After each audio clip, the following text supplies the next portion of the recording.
Hey,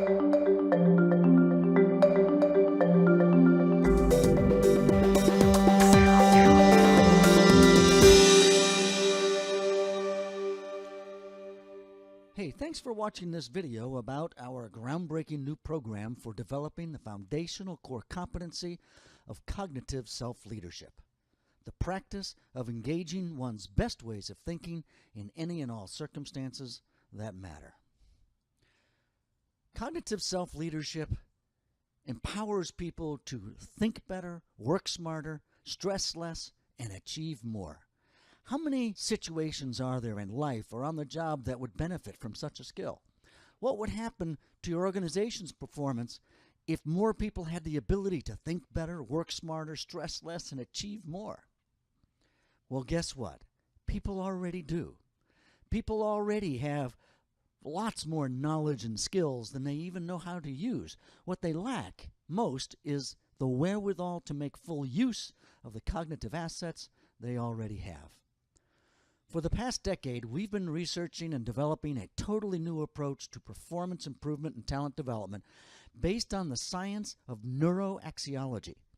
In endorsing our book, Answering the Central Question, Stephen R. Covey of 7 Habits of Highly Effective People fame called this new mind-brain value science groundbreaking for its ability to help people tap into more of their potential to achieve more of the things they aspire to achieve. We believe that this science is giving birth to a whole new paradigm for what constitutes best practices in personal, leadership, talent, and organizational development. Now, with years of application and experience, we've been able to streamline a huge body of work into a developmental process that is truly a game changer in its power, simplicity, and broad applicability. Our Self-Leadership 123 program is brain-based, evidence-driven, value-focused, work-life embedded, fast, simple, cost-effective, easily integrated into other programs, and universally applicable. In fact, it's applicable on 3 different levels. The first, of course, is to develop individuals' capacity for cognitive self-leadership. Second, is it can be used to enhance the development and mastery of virtually any and all other skills, talents, competencies, performance improvement, or goal achievement efforts by integrating NCRT and the cognitive self-leadership practices that are taught in the Self-Leadership 123 program into other formal or informal training programs. And third, these principles can be used to cultivate a sustainable, high-quality, high-performing, value-genic culture by integrating those principles and practices into the organization's operating values and processes. Let me make this really clear.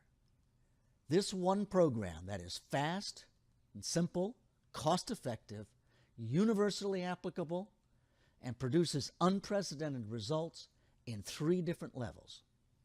We believe that makes it a game changer. Now let me explain exactly how it works in 3 simple steps. I'm going to go through these 3 steps very quickly, and then I'll go back and go into them in much greater depth. So the 3 steps are: 1, what do you need or want to make happen and why? 2, recognize your less than best ways of thinking that have and will undermine your efforts. And 3, engage your best ways of thinking that will empower your success. Now, one of the unique things about the work that we do here is we have the means to actually measure how a person thinks. Our VQ profile assessment accurately and objectively and scientifically identifies a person's less than best ways of thinking and their best ways of thinking. Of course, the whole program is supported by a workbook that contains all the appropriate materials and worksheets, etc., that are needed for the participant. So let me go back into each of these steps in greater detail. The first step, what do you need to or want to make happen and why? This can be anything, but something important you want to achieve, change, or make better in your life or work, and that you know will require some changes in you, how you think about or go about things. For example, let's say you wanted to become a team leader, or perhaps on a more personal level, you want better work-life balance. Or another person might want to double their sales. It really doesn't matter what it is, but it needs to be something important and that the person is unlikely to achieve if they keep doing what they're doing. Let's say you wanted to become a team leader. And again, this can be anything. I'm just using this as an example of something that people might want. All change involves less of something and more of something else. If the person isn't already a team leader, then something's going to need to change, and that kind of change typically means something less and something more. So as a part of step number 1, we have the person identify, and most people already know the answers to these questions. Achieving this will require that I be less blank and that I be more blank of something else. Here are a few examples. For example, a person might say, I need to be less controlling and more trusting. Or going down, I might need to be less judgmental and more accepting. Or less of a pessimistic and more positive. It could be a whole host of things, but notice that in most cases, these are mutually exclusive. That is, you can't be both judgmental and accepting at the same time. As I said before, most people already know some of the inner changes that they will need to make if they want to make progress towards achieving something they've not achieved in the past. It's making the changes that's the hard part. So let's say, in your case, in our example here, to become a team leader, you identify you need to become less controlling and more trusting. The next part of step number 1 is to identify why. Why do you want to become a team leader?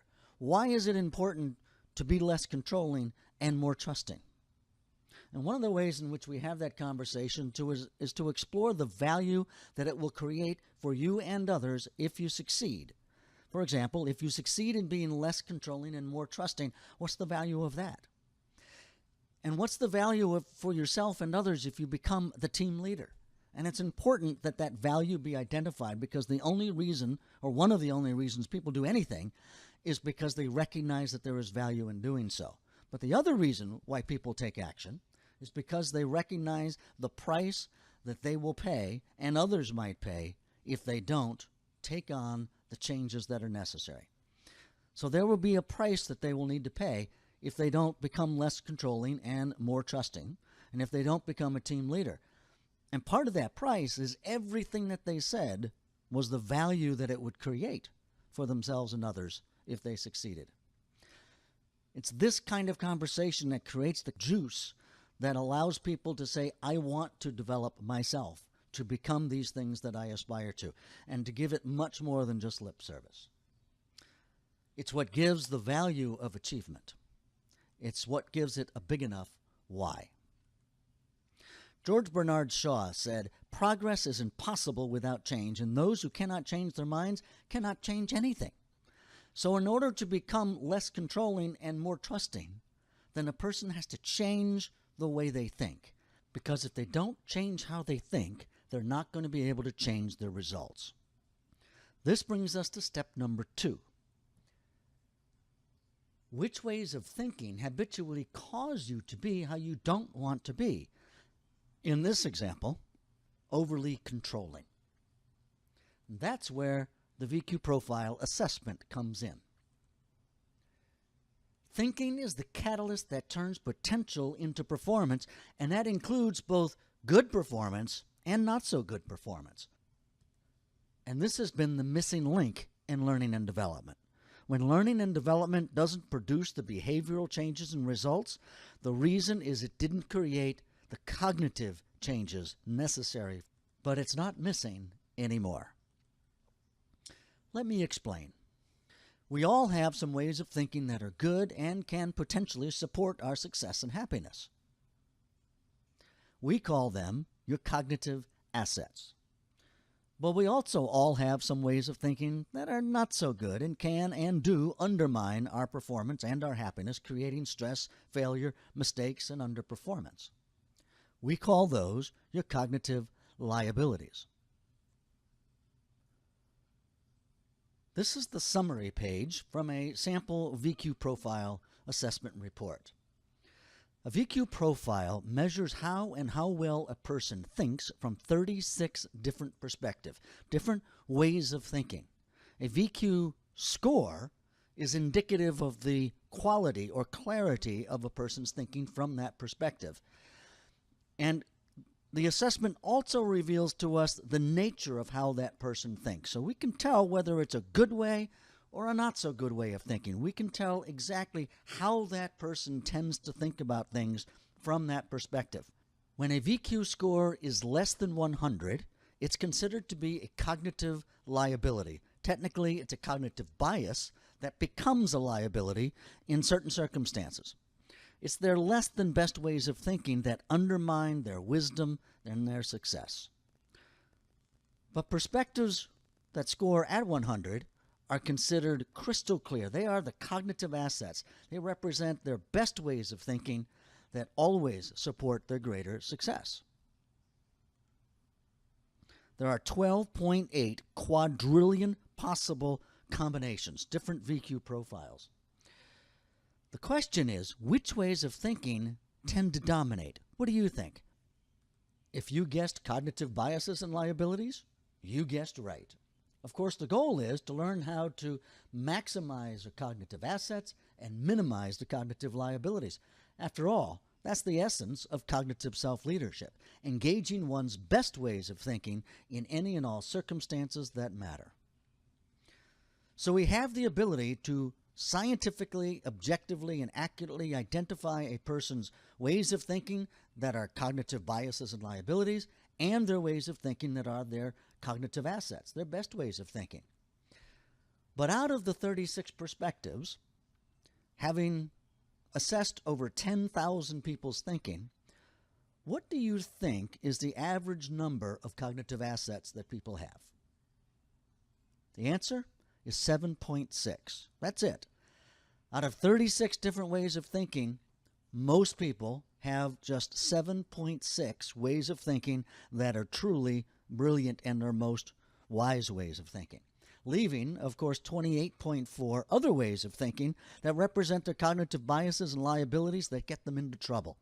And we've determined that it's over 90% of people's thoughts and actions are either controlled or highly influenced by their cognitive biases and liabilities. That's what makes step 2 so powerful and important. With the help of their VQ profile assessment report, they will quickly identify the cognitive liabilities, the specific ways of thinking that cause them to be how they don't want to be. When they can start to recognize and be mindful of the triggers and patterns of thoughts, feelings, and behaviors associated with these self-sabotaging habits of mind and the price that they and others pay as a result, not only is it causing them to be how they don't want to be, but it's also preventing them from being how they do want to be, and as a result, preventing them from achieving the things that they want to achieve. But with mindfulness comes power. And the cognitive liabilities do not need to be fixed. They're only habits. They're not flaws that need to be fixed or denied or hidden or compensated for. We have a much better, simpler, easier, faster, longer-lasting, and more effective and gratifying way to deal with them. All you need to do is to learn how to engage your best ways of thinking. Which brings us to step number 3. Which ways of your thinking can empower you to be how you do want to be? And again, we look to the VQ profile assessment to identify those cognitive assets that can support them in being how they want to be. And they will recognize them instantly. We've almost never found a person who didn't have a cognitive asset that could support them powerfully in being how they do want to be. And by doing something that you already do thousands of times per day quite naturally, but now doing it in a more targeted and conscientious way, you will learn to instantly engage your best ways of thinking. And in a heartbeat, you will become more trusting.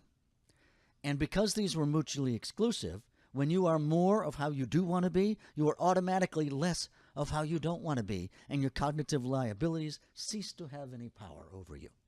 So you can become more of the way that you do want to be and achieve more of what you want to achieve. So those are the 3 simple steps.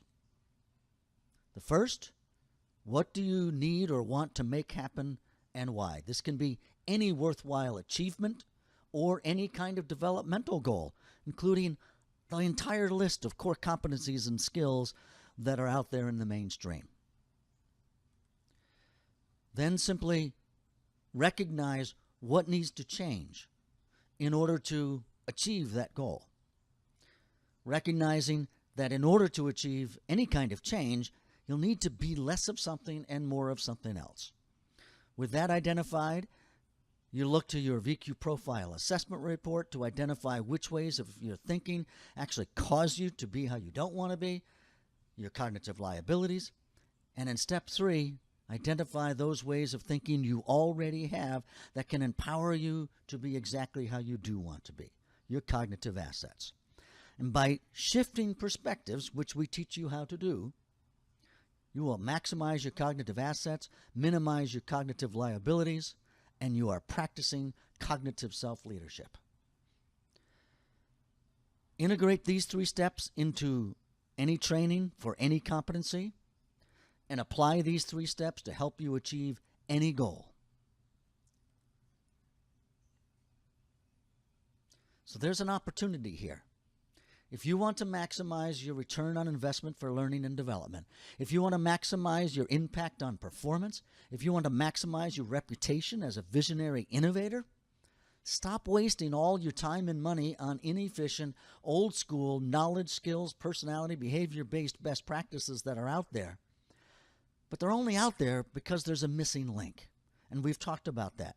And you can start developing the thinking skill that actually turns potential into performance, cognitive self-leadership.